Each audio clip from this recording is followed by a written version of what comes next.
Kapag ikaw na yung bumubuhay sa sarili mo, tapos tumutulong ka pa sa pamilya mo, dun mo talaga mararamdaman kung gaano kabigat ang buhay. Hindi na ito tungkol sa luho, hindi na ito tungkol sa gusto.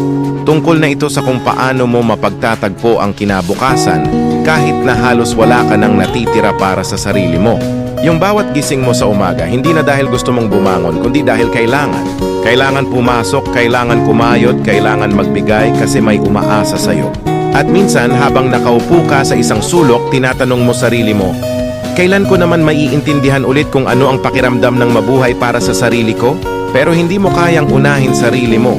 Kasi alam mong may mga taong mas nangangailangan, pamilya mo, mga mahal mo sa buhay, mga taong umaasa sa lakas mong kahit papaano, buo pa rin. Ang sakit, no? Kasi sa totoo lang, wala namang nagtuturo kung paano maging matatag. Hindi mo naman yan pinag-aralan, pero kailangan mong matutunan dahil wala kang ibang choice. Kahit ubos ka na, tatawa ka pa rin. Kahit pagod na pagod ka na, magtatrabaho ka pa rin. At kahit gusto mo na lang huminga ng maluwag, iipitin mo pa rin ang luha kasi ayaw mong makita ng pamilya mong nahihirapan ka rin. Ito yung klase ng laban na tahimik. Walang sigawan, walang reklamo, pero ramdam mo sa bawat gabi na parang gusto mo na lang matulog ng mahimbing at wag nang gumising pansamantala. Hindi dahil sumusuko ka, kundi dahil sobrang bigat na ng lahat. Pero sa huli, babangon ka pa rin.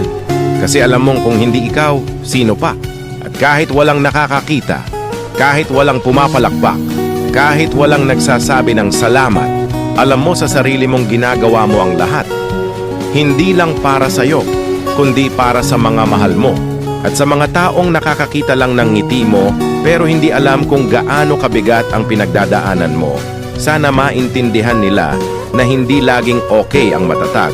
Minsan gusto mo ring mapagod, minsan gusto mo ring may sumalo. Pero sa ngayon, tatayo ka pa rin, ngingiti pa rin, at kakayanin ulit bukas.